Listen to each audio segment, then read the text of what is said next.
Your honour, बचपन से लेकर जवानी तक और जवानी से लेकर अपनी शादीशुदा जिंदगी तक संध्या ने यह दुख, यह दर्द अपने सीने में दबाए रखा। अपने बीते हुए दिनों के सुलगते हुए जख्मों की आग को बुझाने के लिए संध्या के पास एक ही रास्ता था, और वो था अमृतलाल का खून। अगर संध्या अमृतलाल का खून न करती तो शायद ये पागल हो जाती। हमारी पब्लिक प्रोसिक्यूटर का कहना है कि बीते हुए दिनों का दुख या कोई जज्बा कानून से बढ़कर नहीं होता। तो मैं आपसे पूछता हूं कि आपका वो कानून जो हर दुख, हर जज्बे से ज्यादा कीमती है, उसी कानून ने अमृतलाल को इतना बड़ा जुर्म करने पर क्यों नहीं सजा दी? हाँ? कानून ने खुद उसके खिलाफ सबूत पैदा करके उसे फांसी के बंदे पर क्यों नहीं लटका दिया? अगर उसी दिन अमृतलाल को सजा दे दी होती तो आज ये हत्या न होती, एक बेगुनाह और मासूम लड़की मुजरिम न बनती। मुजरिम संध्या नहीं, प्रोसिक्यूटर साहिबा, मुजरिम आपका कानून है। वाह, बहुत खूब। योर ऑनर, अपनी जिरे खत्म करने से पहले मैं सिर्फ इतना कहना चाहता हूं कि संध्या बेगुनाह होते हुए भी सारी जिंदगी दुख सहती रही, दर्द के कांटों पे तड़पती रही। डॉक्टर ललिता की डॉक्टरी रिपोर्ट के अनुसार संध्या ने जो हत्या की वो बगैर सोचे समझे की, क्योंकि इसकी दिमागी हालत ठीक नहीं थी। इसीलिए मैं अदालत से हाथ जोड़कर मौतवाना दरख्वास्त करता हूं कि आईपीसी सेक्शन 84 के तहत संध्या को बाइज्जत बरी किया जाए। That's all, Your Honor. The judgment is reserved till Monday. The court is adjourned.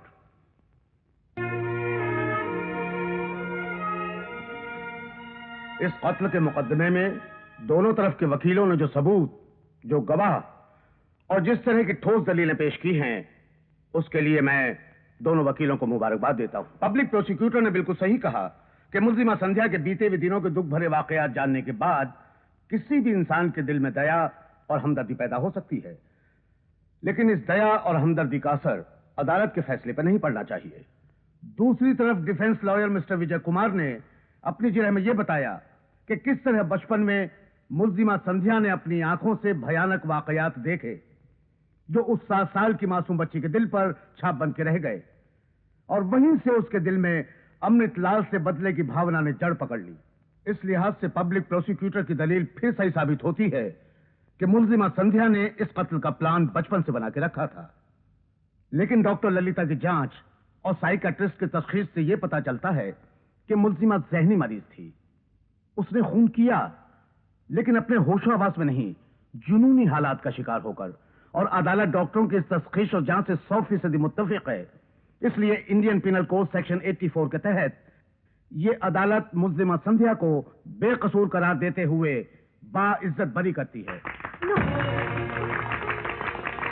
Defence lawyer mister Vijay Kumar को कानून की मदद करने और एक बेगुनाह को सजा से बचाने के बदले मैं जाती तौर पे मुबारकबाद देता हूं। Congratulations mister Vijay Kumar. Thank you very much. I am very much honored by your kind judgment, sir.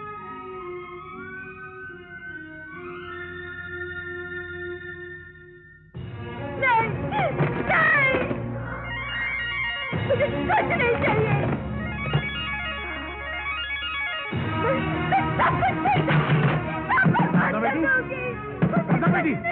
अरे क्या मदद बना है? मुझे ये वकालत नहीं करनी है। चौधरी साहब, विजय बाबू ने साधना बहन को तलाक का ही नोटिस भेजा है। क्या? हाँ, और इस वक्त वो संध्या के साथ कृष्ण के मंदिर में शादी कर रहे हैं। डैडी, नहीं बेटी, नहीं। मेरे जीते जी ये शादी कभी नहीं हो सकती।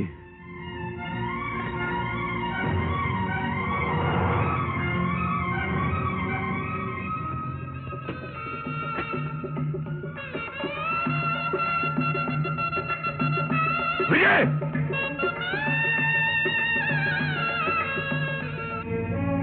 विजय, जाओ, मुझे तुमसे बात करनी है। मैं यहां से भी सुन सकता हूं, पर मैं ये क्या बात है? इस नोटिस से क्या मतलब है? मैं आपसे पूछ रही हूँ, इसके क्या मायने हैं? इसके यही मायने होते हैं कि मुझे तुम्हारे साथ जिंदगी गुजारना पसंद नहीं है। क्यों पसंद नहीं है? आखिर मैंने कौन सा गुनाह किया है? अपनी नौकरी से इस्तीफा देकर, अपनी जान से ज्यादा प्यारे डैडी को छोड़कर तुम्हारे साथ रहने को तैयार हूँ, मेरी लेकिन बेटी के साथ अन्याय करके तुम उस संध्या को जीवन का नया रास्ता दिखाना चाहते हो। जोश में ही सही, लेकिन बात आपने सोचकर कही है, बिल्कुल सही कही है कि संध्या को जीवन का नया रास्ता दिखाना मेरा फर्ज है। मैं आखिरी बार पूछता हूँ विजय, तुम साधना के साथ जिंदगी गुजारोगे या नहीं? नहीं नहीं नहीं, मैं गुलाम बनकर स्वर्ग में भी रहना नहीं चाहता, बल्कि इज्जत की जमीन का राजा बनकर नर्क में भी रह सकता हूँ। विजय बाबू, साधना बहन अपनी गलती मानती है, इनको अपनी गलती का एहसास है। इसके बाद भी आपका दूसरी शादी करना अन्याय है। कौन कहता है कि अपनी गलती का एहसास है? ऐसे कभी नहीं। जैसे अमृत टपक सकता है, लेकिन इसकी जबान से अपनी गलती के एहसास का शब्द कभी नहीं निकल सकता।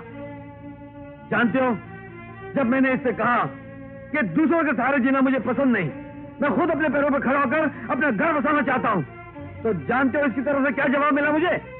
कि मैं उस कश्ती में क्यों सफर करूं जिसमें सुराख है। यह जवाब मिला मुझे। ये मैं तुमसे फिर पूछता हूँ विजय, तुम्हें शादी को रोकते हो या नहीं? नहीं। मैं अपनी बेटी की जिंदगी को बर्बाद करने वाले को इतनी आसानी से नहीं छोड़ूंगा। खुद फांसी पे चढ़ जाऊंगा, मगर पहले वाह वाह वाह, बहुत खूब। आज तक तो मैं यही समझता था कि चौधरी साहब शहर के मशहूर क्रिमिनल लॉयर हैं, लेकिन आज पता चला कि आप बजाते खुद भी क्रिमिनल हैं, खून भी कर सकते हैं। ठीक है, चलाइए गोली, मार दीजिए मेरा खून, पूरी कर लीजिए अपने दिल की हसरत। मैं इतना बेवकूफ नहीं हूं कि तुम्हें मारकर अपनी बेटी को विधवा कर दूं। मैं इस फसाद की जड़ को मिटा दूंगा, उस संध्या को मार डालूंगा जो मेरी बेटी का घर उजाड़ना चाहती है। चौधरी साहब, संध्या बुरी लड़की नहीं है, आप उसे गलत समझ रहे हैं। उसने कोई गुनाह नहीं किया। मैं किसी से कोई सफाई सुनना नहीं चाहता। संध्या, संध्या बाहर आ, वरना मजबूरन मुझे अंदर आना पड़ेगा। चौधरी साहब, आपको इतना कष्ट उठाने की जरूरत नहीं है। आप मेरी जान ही लेना चाहते हैं ना, ले लीजिए। लेकिन यहाँ जो शादी हो रही है वो मुझे अपनी आंखों से देख लेने दीजिए, फिर मुझे शौक से मार डालिएगा। चौधरी साहब, जो आप समझ रहे हैं वो गलत है। यहाँ जो शादी हो रही है वो आपके दामाद की और मेरी नहीं है। हाँ चौधरी साहब, इतना गिरा हुआ ख्याल कभी मेरे मन में आ ही नहीं सकता। जो मेरे मुकद्दर में लिखा था मैं उसे नहीं पा सकी, तो दूसरे का मुकद्दर अपने भाग्य में कैसे लिख सकती हूँ? इस दुनिया में औरत के लिए मौत से बढ़कर भी सजा है, तो उससे उसका सुहाग छीन लेना। मैं इस सजा का दुख झेल चुकी हूँ, और भगवान न करे ये सजा किसी दूसरी औरत को मिले, और वो भी मेरे हाथों। विजय बाबू, बुजुर्गों ने कहा है मिलन जुदाई की शुरुआत है, लेकिन हर जुदाई पुनर्मिलन की शुरुआत होती है। ये मैं कह रही हूँ। विजय बाबू, आपको भी किसी से मिलना है? संध्या? हाँ विजय बाबू, लेकिन अब आपको मेरी एक पहली और आखिरी ख्वाहिश पूरी करनी पड़ेगी। बोलो संध्या, मैं जरूर पूरी करूंगा। विजय बाबू, विजय बाबू, साधना को माफ कर दीजिए और मुझसे वादा कीजिए कि कभी मजाक में भी इसका दिल नहीं दुखाएंगे। इसे स्वीकार कर लीजिए। इसके बहते हुए आंसुओं की जुबान कह रही है कि इसको आपकी जरूरत है, ये आपके बगैर नहीं जी सकती। हाँ संध्या, मैंने तुम्हें गलत समझा, तुम्हारे पवित्र मन को ठेस पहुंचाई। मुझे माफ कर दो, मुझे माफ कर दो संध्या। बेटी, तुम क्या थी और हम तुम्हें क्या समझते रहे? अरे ये मुल्क का इतना बड़ा वकील जिंदगी का मुकदमा न समझ सका। हम तुमसे हार गए बेटी, हमें माफ कर दो। चलो बेटी, आज मेरी एक बेटी विदा होकर अपने पति के घर जा रही है, तो दूसरी बेटी अपने बाप के घर जाएगी। चलो बेटी, अपने बाप के घर चलो। नहीं बाबूजी, इस दुनिया में प्यार और दोस्ती से बढ़कर भी एक चीज है, हमदर्दी। इंसान को तकलीफ में, दुख दर्द में हमदर्दी की जरूरत होती है। आज मैं अपने जैसे लाखों अनाथों की यही जरूरत पूरी करने जा रही हूँ। संध्या? हाँ विजय बाबू, संध्या चाहे कितनी ही खूबसूरत क्यों ना हो, उसे पश्चिम में डूबना ही पड़ता है।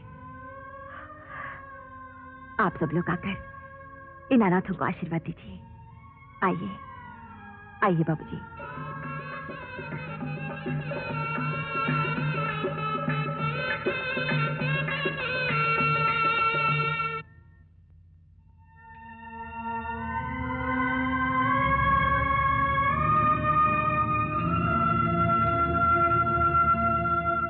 शाम को जल्दी आ जाइएगा। अच्छा, तुम चाहती हो कि मैं शाम को जल्दी लौट आऊं? ओके, लाओ।